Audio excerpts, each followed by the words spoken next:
Está un hecho que no centro de ciudad tiene un problema serio con adicto a ambulante. Recientemente nos atrese imagen de situación na censo onde chola ranta laga sociedade com anta trece com atrás, onde a mesera pede ajuda de ser limar para fazer limpeza de edifício como que ela vai fora de man. Nós conversar com esse responsável para o edifício.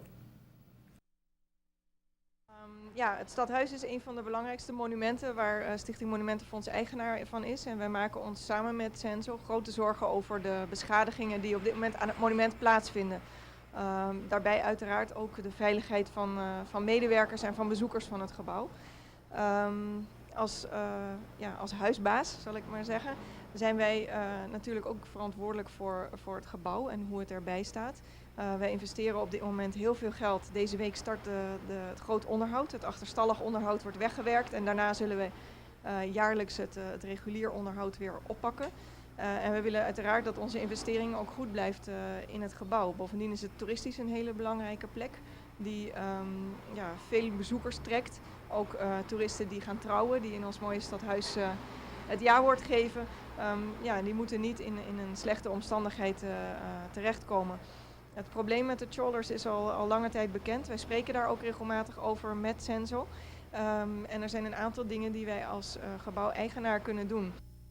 Como dono de edifício tem certa opção não só por cooperar com ele.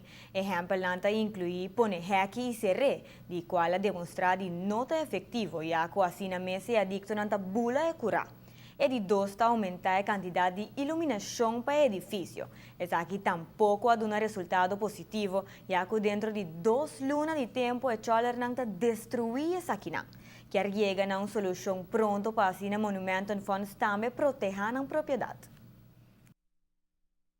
Wat we op dit moment niet kunnen doen, wat we wel graag zouden willen doen, is het neerzetten van security. Ik vergelijk het even met ons eigen gebouw. Wij huren ons gebouw ook van een particulier. En wij zijn zelf verantwoordelijk voor wat daar aan security nodig is. Dat ligt echt bij de huurder van het gebouw. Maar wij steunen het verzoek om security van Censo voor het gebouw van harte. Want we zijn echt, we maken ons zorgen om de omgeving. We zien dat de panden die daar direct in de nabijheid liggen, bijvoorbeeld het gebouw van Algemene Rekenkamer, de buren, eigenlijk helemaal niet aangetast wordt. En voor ons is het nog een vraagteken waarom dat zo is en wat er zou moeten gebeuren. Maar het is een groot probleem.